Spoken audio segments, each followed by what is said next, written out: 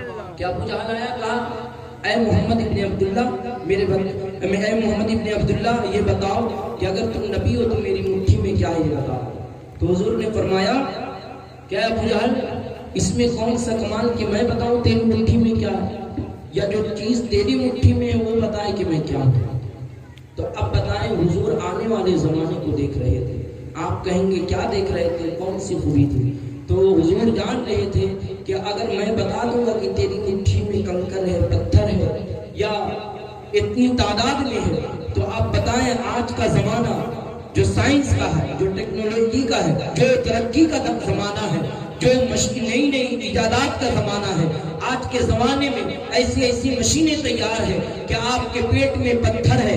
کتنے پتھر ہیں، کتنے ایمم کا پتھر ہے، کتنے سائز کا پتھر ہے. آج مشینوں کے ذریعے ڈاکٹر بتاتے ہیں کہ آپ کے پیٹ میں پتھر ہو گیا ہے، اتنا بڑا پتھر ہے، اتنے وزن کا پتھر ہے، اتنے تعداد میں پتھر ہے. تو اگر میرے نبی آج سے 1400 سال پہلے بتا دیتے اے ابو جہل تیری مٹھی میں پتھر ہے، کنکر ہے، اتنے پتھر ہیں، اتنی تعداد میں ہیں، اتنے ایمم کا پتھر ہے، تو بتائیں آج کا زمانہ کہتا اے مسلمانوں اس میں تیرے آقا کی کیا شان اور کیا معجزات اور کمالات کی بات ہے، کیا اس میں کمال و خوبی ہے.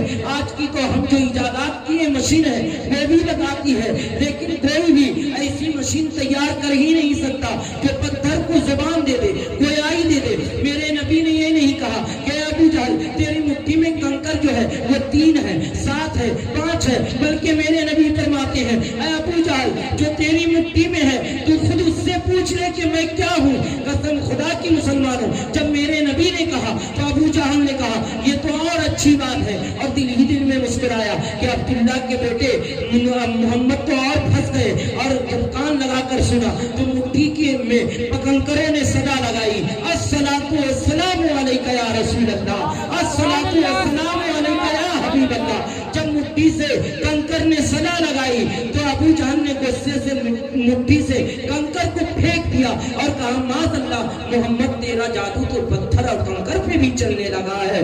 شاعر کہتا ہے کہ پھر کیوں نہ مرتبہ ہو اعلیٰ میرے نبی کا، پتھر میں بھی پڑھا ہے کلمہ میرے نبی کا.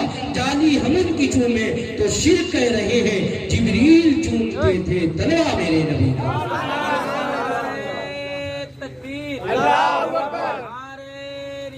یا رسول اللہ کے اعلیٰ حضرت زندہ باد، سرکار کی آمد مرحبا، دلدار کی آمد مرحبا، مختار کی آمد مرحبا، مکی کی آمد مرحبا، مدنی کی آمد مرحبا. نعرہ تکبیر، اللہ اکبر، نعرہ رسالت، یا رسول اللہ.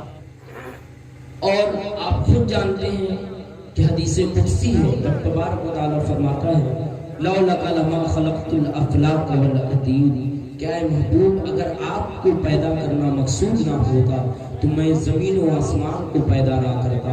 اور آگے فرماتا ہے لولاک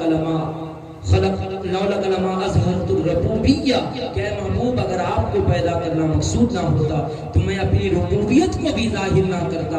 تو پتا چلا کہ ساری کائنات کا وجود کا سبب جو ہے اور صدقہ جو ہے وہ میرے محبوب صلی اللہ علیہ وسلم کی ذات ہے. اگر آپ کی ذات نہ ہوتی تو دنیا کی کوئی شے نہ ہوتی. اسی کو تاجدار بریلی کہتے ہیں، وہ جو نہ تھے تو کچھ نہ تھا، وہ جو نہ ہو تو کچھ نہ ہو.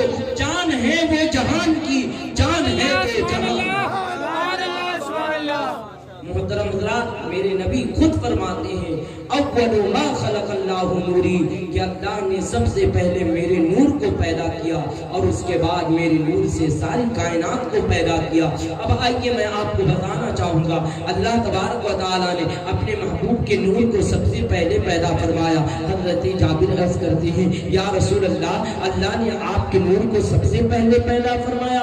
ہاں جابر، اللہ نے سب سے پہلے میرے نور کو پیدا فرمایا. تو پھر آپ کے نور کو کہاں رکھا اور سب سے پہلے کب سے پہلے کتنا پہلے بنایا؟ تو اے جابر سنو، میرا نور اس وقت بنایا گیا جب عرش و قرش سے پہلے میرے نور کو پیدا کیا گیا، لوح قلم سے پہلے میرے نور کو پیدا کیا گیا، عرش و کرسی سے پہلے میرے نور کو پیدا کیا گیا، جنت و رضوان سے پہلے میرے نور کو پیدا کیا گیا، جنت کی بہاروں سے پہلے نبی کے نور کو پیدا کیا گیا، چاند کی چاندنی سے پہلے نبی کے نور کو پیدا کیا گیا، ہواؤں سے پہلے نبی کے نور کو پیدا کیا گیا، موجوں کی روانی سے پہلے نبی کے نور کو پیدا کیا گیا، دریا کی روانی سے پہلے نور کو پیدا کیا گیا، سمندر کی سالانی سے پہلے نبی کے نور کو پیدا کیا گیا، آدم سے پہلے نبی کے نور کو پیدا کیا، انبیاء کرام سے پہلے نبی کے نور کو پیدا کیا گیا، اتقیاء سے پہلے نبی کے نور کو پیدا کیا گیا، اصفیاء سے پہلے نبی کے نور کو پیدا کیا گیا، صحابہ سے پہلے نبی کے نور کو پیدا کیا گیا، اوتاد سے پہلے نبی کے نور کو پیدا کیا گیا، اقتاب سے پہلے نبی کے نور کو پیدا کیا گیا، شہداء سے پہلے نبی کے نور کو پیدا کیا گیا، اغواث سے پہلے نبی کے نور سے پیدا کیا گیا، ابدال کی جماعت سے پہلے نبی کے نور کو پیدا کیا گیا، جنت و رضوان سے پہلے نبی کے نور کو پیدا کیا گیا، پھولوں سے پہلے نبی کے نور کو پیدا کیا گیا، حور و غلمان سے پہلے نبی کے نور کو پیدا کیا گیا، راکعین سے پہلے، ساجدین سے پہلے، شجر و حجر سے پہلے، نباتات سے پہلے، جمادات سے پہلے، حیوانات سے پہلے، مخلوقات سے پہلے، پوری کائنات سے پہلے اللہ نے اپنے نبی کے نور کو پیدا کیا اور نبی کے نور سے ساری کائنات کو پیدا کیا۔ محترم حضرات، اللہ تبارک و تعالیٰ نے سب سے پہلے اپنے نبی کے نور کو پیدا کیا اور نبی کے نور سے ساری کائنات کو پیدا کیا۔ بس ایک بات بیان کر کے میں رخصت کی اجازت چاہوں گا کہ سوال وہ ہوتا ہے کہ اللہ تبارک و تعالیٰ نے سب سے پہلے نبی کے نور کو بنایا لیکن سب سے آخر میں کیوں بھی؟ تو علماء کرام کی کتابوں میں لکھتے ہیں کہ آپ دیکھتے ہیں ستاروں کو کہ ستارے اپنی اپنی جگہ پہ آسمانوں پہ چمکتے ہیں، تو بتایا جاتا ہے کہ سورج جو ڈوبتا ہے تو ستاروں کی اپنی چمک نہیں ہوتی بلکہ سورج جب چھپ جاتا ہے تو سورج کی روشنی ستاروں پہ پڑتی ہے اور ستارے پھر چمکنے لگتے ہیں، اور جیسے ہی رات کی تاریکی ختم ہوتی ہے، صبح صادق نکلتی ہے اور اس کے بعد سورج کی لانی نکلتی ہے، تو جیسے جیسے سورج کی روشنی پڑتی ہے تو سورج کی روشنی کے آگے جو ہے سارے ستاروں کی روشنی مدھم پڑ جاتی ہے۔ تو کہا جاتا ہے کہ اللہ تبارک و تعالیٰ نے اپنے محبوب کو آفتاب نبوت و رسالت بنا کر بھیجا اور سارے نبیوں کو ستاروں کے مانند بھیجا۔ اے آدم اپنی چمک بکھیر دو، اے شیس اپنی نورانیت بکھیر دو، اے ابراہیم تم اپنا نور دنیا میں بکھیر دو، اے اسماعیل نور بکھیر دو، عیسیٰ نور بکھیر دو۔ اب جو آئیں گے وہ محمد رسول اللہ بن کر آ رہے ہیں، تو ان کو اللہ تبارک و تعالیٰ نے آفتاب و نبوت و رسالت بنا کر بھیجا ہے، اور جب سورج نکلتا ہے تو اس کی روشنی کے آگے ساری روشنیاں پھیکی پڑ جاتی ہے۔ اللہ نے اپنے نبی کو نبوت و رسالت کا آفتاب بنا کر بھیجا ہے۔ جب نبی اکرم آئے ہیں تو اب ساری کی روشنیاں چھپ گئی۔ اسی کو اعلیٰ حضرت فرماتے ہیں کہ سارے چمک والے اجلوں میں چمکا کیے، اندھے شیشوں میں چمکا ہمارا نبی۔ محترم حضرات، میں اپنی گفتگو کو یہیں پہ ختم کرتا ہوں۔ رب کی بارگاہ میں دعا ہے کہ ہم تمام کو محفل مصطفیٰ کی برکتیں رحمتیں عطا فرمائے۔ جن لوگوں نے اس محفل میں دام دل میں سکون قدم میں کسی طرح حصہ لیا ہے، ان تمام کے گھروں پہ اللہ تبارک و تعالیٰ ان کے رزق میں، علم میں، عمر میں برکتیں عطا فرمائے۔ استغفر اللہ ربی من کل ذنب واتوب الیہ وما علینا الا البلاغ۔ کھڑے ہو کر صلاۃ و سلام۔